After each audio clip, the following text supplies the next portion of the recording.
What if I told you that in the year 749, monks in a quiet Irish monastery looked up and saw ships sailing not on water, but through the sky itself? Imagine this. The air is crisp, mist clings to the River Shannon, and you're a monk in Clonmacnoise. You spend your days illuminating manuscripts by candlelight, tending manuscripts, chanting in stone cloisters, and gazing at the endless sky above the boggy plains. Life in the medieval times was full of hardships and routines. The chill of early mornings, ink-stained fingers, the scent of hearth smoke, and the daily fear of disease and famine. Your world is small, grounded, until that fateful moment when something utterly bizarre rips you from routine. And then, suddenly, the unimaginable. Medieval times were often ordinary, but on this day, witnessed what must have felt like a miracle or a dream. Ships floating against the backdrop of the sky. You wouldn't survive a day if you weren't alert. But in that moment, everything changed.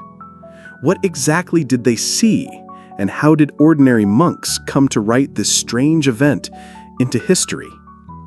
Let's step back to the 8th century, in the turbulent era of the Dark Ages. Clonmacnoise was no backwater. It was a premier monastic center in Ireland, a place of learning, culture, trade, and spiritual refuge.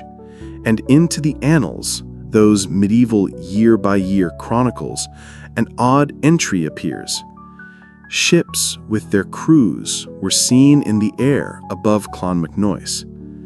Annals of Ulster, year uncertain, 743, 744, or 749. That's it, just a single, haunting sentence. But over time, faithful scribes and storytellers embellished the story. In the 11th century Book of Leinster, it speaks of 3 ships hovering over an assembly at Telltown, or Telltown Fair, a gathering ruled by King Domhnall's son of Murchad, re. 743 to 763. Then comes a compelling elaboration in the Book of Ballymote. Now we hear of an anchor, or in earlier versions, a fishing spear, whizzing down from the sky, lodging near a church, and a sailor descending through the air, swimming as if through water, only to be pulled down by frightened onlookers. He cries desperately, "For God's sake, let me go, you are drowning me." Book of Ballymote, Otia Imperiale, and others. Then, in Gervase of Tilbury's Otia Imperiale, circa 1211, set somewhere in Britain, a churchyard sees an anchor dropped by a ship in the sky. A sailor descends, is seized, and dies, stifled by the breath of our gross air, as if drowning in water.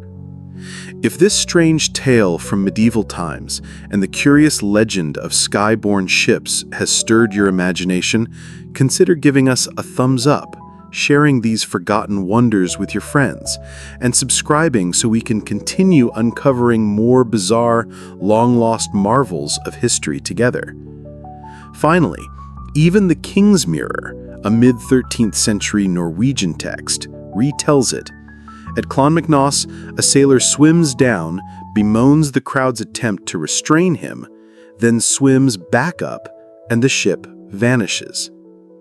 As the centuries weave their versions, one question remains. Was this a real sighting or a vivid metaphor? Let's drift deeper into why this story persisted. Please imagine again. You're a monk sketching Celtic patterns on parchment. For you, the world is infused with symbol and metaphor. Time, space, and even the natural order are connected to the divine.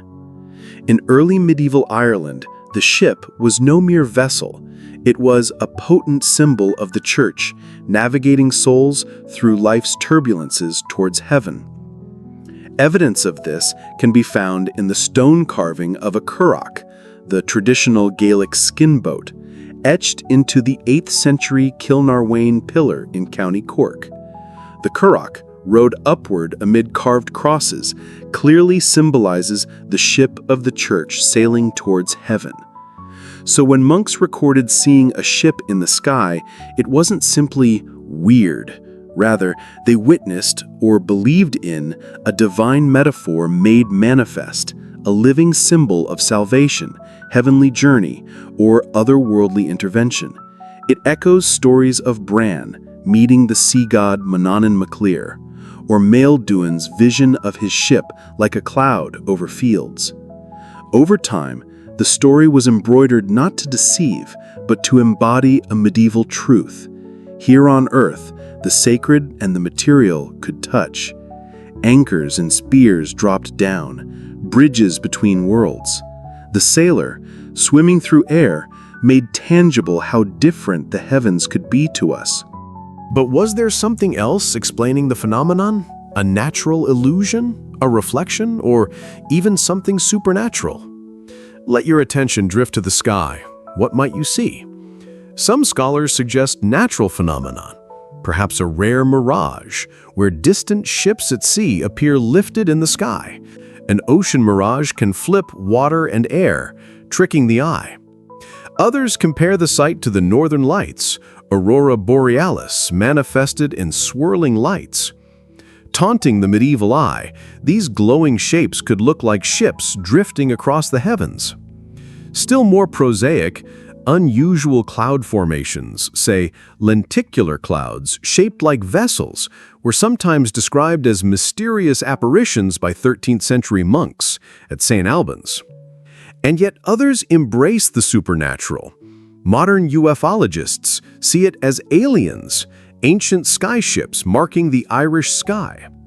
But perhaps the real answer lies somewhere safer, an atmospheric oddity combined with a society eager to read divine symbolism into everyday spectacles. Oral tradition, shaped by spiritual belief, turned an odd illusion into a strange, marvelous tale. So whether it was weather, legend, or belief, one thing remains. Medieval Ireland stitched sky and story together in perfect harmony. Fast forward to the 20th century, the poet Seamus Heaney, a son of Code Derry, penned Seeing Things, 1991, evoking that medieval skyship story with quiet wonder. He tied modern poetry to ancient myth, reminding us that these stories endure. Even today, at Clonmacnoise, you can stand amid crumbling crosses and feel the sky stretch endlessly above, just as monks did centuries ago. The air holds the memory of that story. Why does the legend endure? Because it's timeless. It reminds us that in forgotten history, the line between mundane and miracle was beautifully thin. In medieval times, a cloud might be more than a cloud. It might be a message from the heavens. Stay with me as we move into a final reflection. What does this story tell us?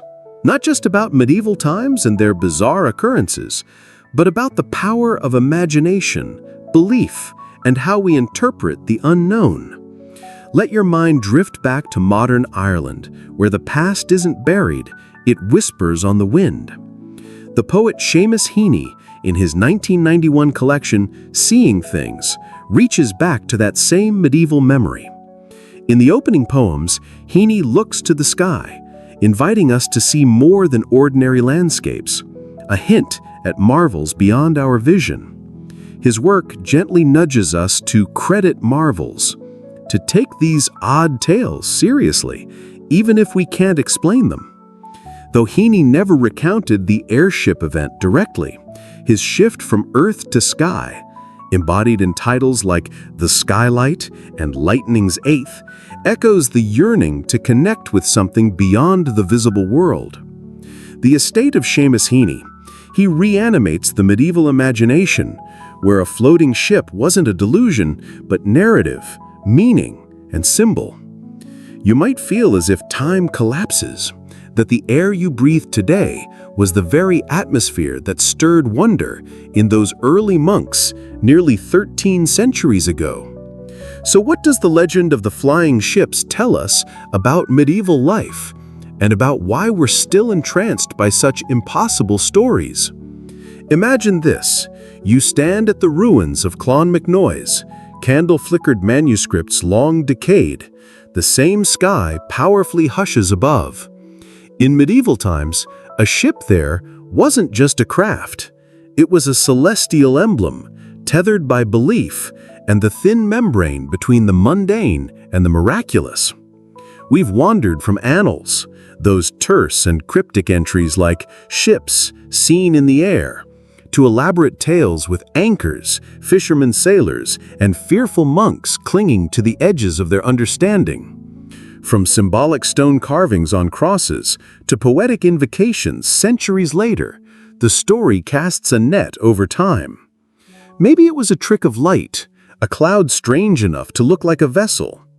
Or perhaps it was an expression of longing for the heavenly journey, for meaning, for mercy.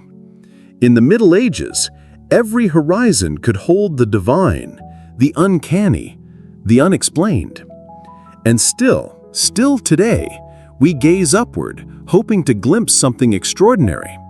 So next time you look up and see clouds drifting aimlessly, imagine if one day those clouds became a ship sailing across the sky. If this tale of medieval times, forgotten history, and a bizarre skyborne ship captured your curiosity, please like, share, and subscribe to voyage with us through the strangest corners of the past. Let me know which forgotten history you'd like us to explore next. From haunted castles to miraculous maps, there's always another mystery waiting in the mists of time.